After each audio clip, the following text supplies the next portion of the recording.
Nessa unidade de estudo, vamos finalizar a análise sobre a teoria geral das contribuições especiais.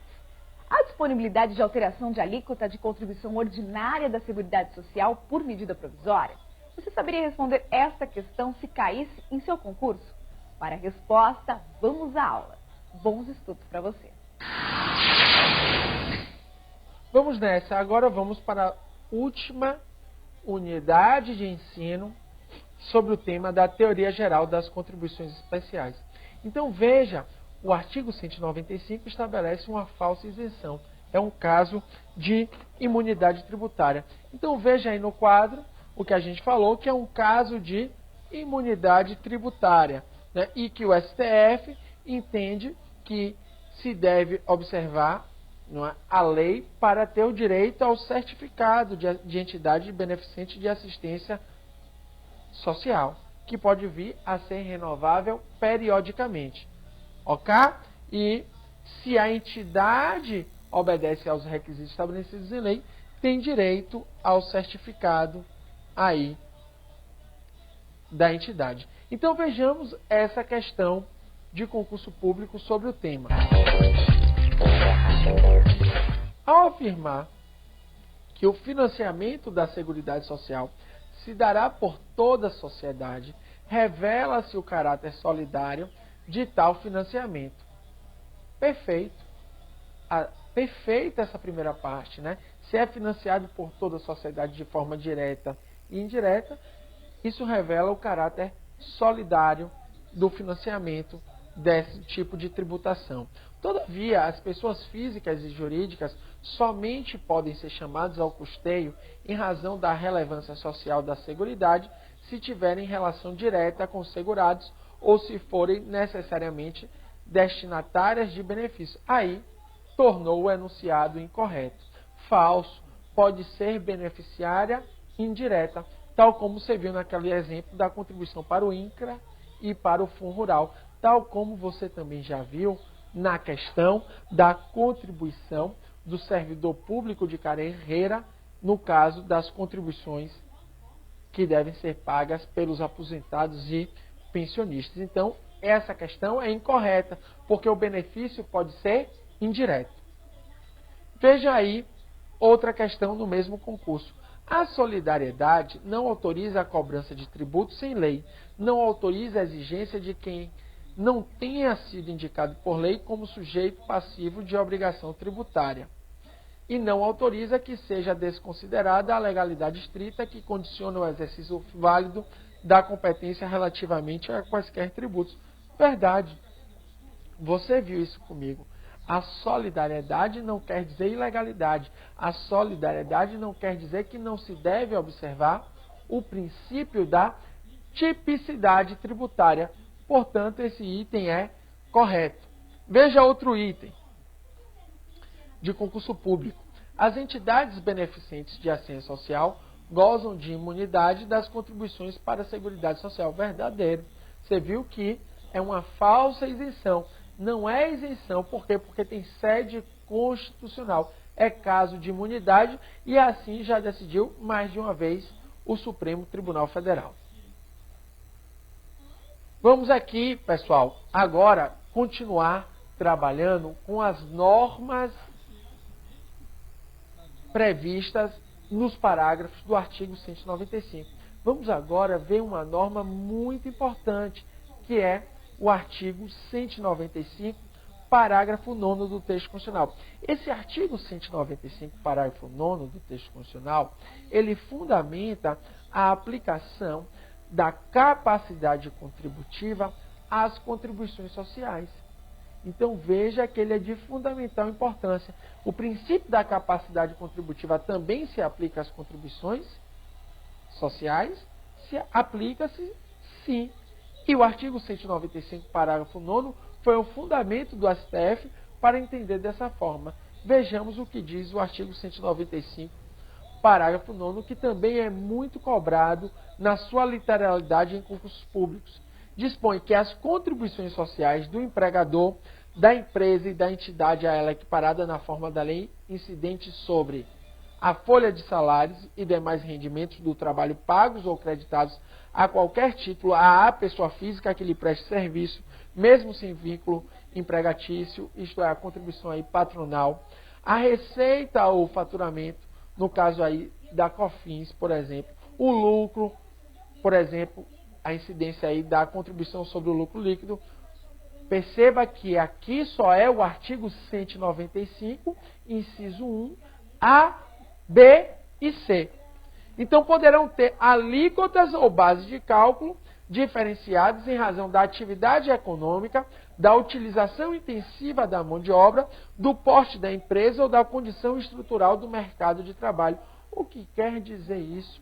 Quer dizer que a contribuição, esse tipo de contribuição da Seguridade Social, pode ter a sua alíquota majorada em razão da atividade que presta a empresa. Por exemplo, se é uma instituição financeira, um banco comercial, pode ter que pagar uma contribuição previdenciária patronal maior que as empresas menores.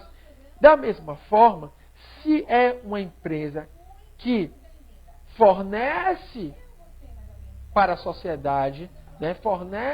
sociedade, muitos postos de emprego, pode ter um benefício fiscal, pode ter uma alíquota ou base de cálculo minorada, porque você viu que a Constituição traz o fundamento em razão da utilização da mão de obra.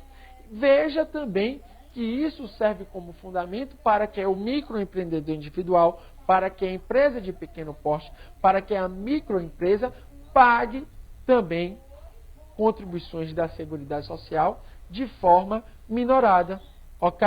Por quê? Porque facilita a alteração da alíquota ou base de cálculo em função do porte da empresa, ok? Então ele é muito importante, ele fundamenta o princípio da capacidade contributiva. Vejamos aí agora o artigo 195, parágrafo 3º, que fala o seguinte, que a pessoa jurídica em débito com o sistema da Seguridade Social, como estabelecido em lei, não poderá contratar com o poder público, nem dele receber benefícios ou incentivos fiscais ou creditícios. Além disso, a concessão de remissão ou anistia das contribuições sociais do empregador da empresa da entidade a ela equiparada, na forma da lei, incidente sobre a folha de salários e demais rendimentos de trabalhos pagos ou creditados a qualquer título à pessoa física que lhe preste, mesmo sem vínculo empregatício, e também a contribuição do trabalhador e dos demais segurados para débito em montante superior ao fixado em lei complementar. Veja que são dispositivos relacionados. O que é que eu quero chamar a sua atenção? Veja que o primeiro dispositivo do texto constitucional, o parágrafo 3º, estabelece de forma geral: quem está em débito com a Seguridade Social não pode contratar com o poder público nem ter benefício fiscal. Isto é, não pode contratar se está em débito, mas como cai em prova, pode contratar se o débito está suspenso. Vocês sabem os casos de suspensão da exigibilidade do crédito tributário: moratória, depósito do montante integral, reclamações e recursos em processos administrativos, medida liminar em mandado de segurança, medida liminar ou tutela antecipada em outros tipos de ações judiciais, como ação anulatória de débito fiscal ou ação declaratória de inexistência de relação jurídica, e também o parcelamento. Veja que se está suspensa a exigibilidade, pode sim contratar com o poder público, mas se não está suspenso e já está em débito, não vai poder contratar e nem receber incentivo fiscal. Agora veja que o outro parágrafo, o 11º, traz uma exceção. Por quê? Porque remissão e anistia são benefícios fiscais. Mas nesse caso aí, a lei vai estabelecer o montante. Se for a dívida maior que determinado montante, aí não vai ter direito à remissão ou anistia. Mas se for menor, vai poder. É isso que se traz da interpretação a contrário senso do artigo 195, parágrafo 11. Lembre que a remissão tributária é após o lançamento tributário. A remissão é o perdão da multa ou o perdão do tributo após o lançamento tributário, nos termos do artigo 172 do Código Tributário Nacional. Já a anistia, ela ocorre antes do lançamento tributário. A anistia é uma hipótese de exclusão do crédito tributário, é o perdão apenas da multa antes do lançamento. E se for perdão do tributo antes do lançamento, Nilo, aí é isenção. Então veja, após o lançamento, remissão. Após o lançamento, perdão de multa ou de tributo, remissão. Antes do lançamento, se for perdão de multa, anistia. Antes do lançamento, se for perdão de tributo, é isenção. Fundamental que você entenda isso. Ademais, veja aí outro dispositivo disposto no artigo 195. O produtor, o parceiro meeiro e o arrendatário rurais e o pescador artesanal, bem como os respectivos cônjuges que exercem suas atividades em regime de economia familiar, sem empregados permanentes, contribuirão para a Seguridade Social mediante a aplicação de uma alíquota sobre o resultado da comercialização do produto e farão jus aos benefícios no termo da lei, ou seja, facilitar aí a vida do produtor rural. Pode ter benefício fiscal, né, e pagar uma alíquota sobre a produção e a comercialização, facilitar a vida do produtor rural, principalmente aquele de pequeno porte. É isso que traz tal fundamento constitucional. E, por fim, é importante você saber que a lei pode definir os setores da atividade econômica para os quais a COFINS e o PIS e a COFINS importação serão não cumulativos, ou seja, pode a lei estabelecer quais são os casos aí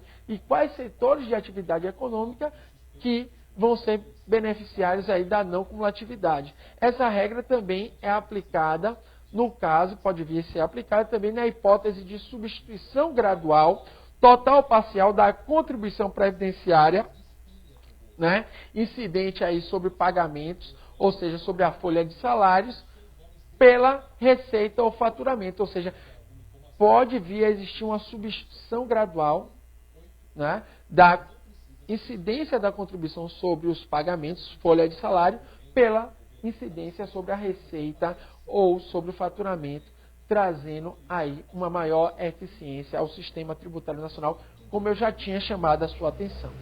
Então vejamos aí, para concluir essa unidade de ensino, as questões cobradas importantes sobre o tema. Veja aí essa questão da FGV. As contribuições do empregador da empresa e da entidade a ela equiparada poderão ter alíquotas ou bases de cálculo diferenciadas em razão da atividade econômica, da utilização intensiva de mão de obra, do porte da empresa ou da condição estrutural do mercado de trabalho. Verdade, corretíssima, está de acordo com o texto constitucional.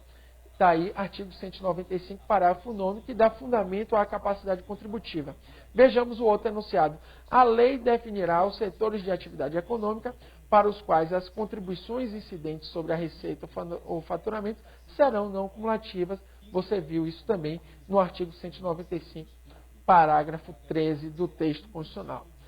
Veja aí um entendimento recente do STF, no sentido que a emenda 20 não versou especificamente sobre a alíquota da contribuição social destinada ao custeio da Seguridade Social.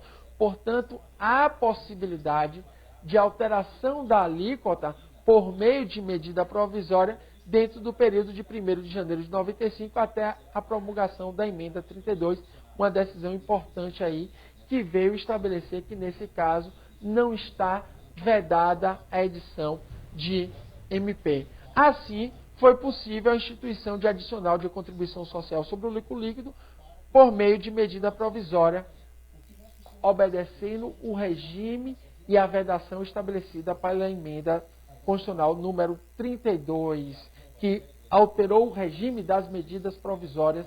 Nos vemos daqui a pouco. Um forte abraço. Para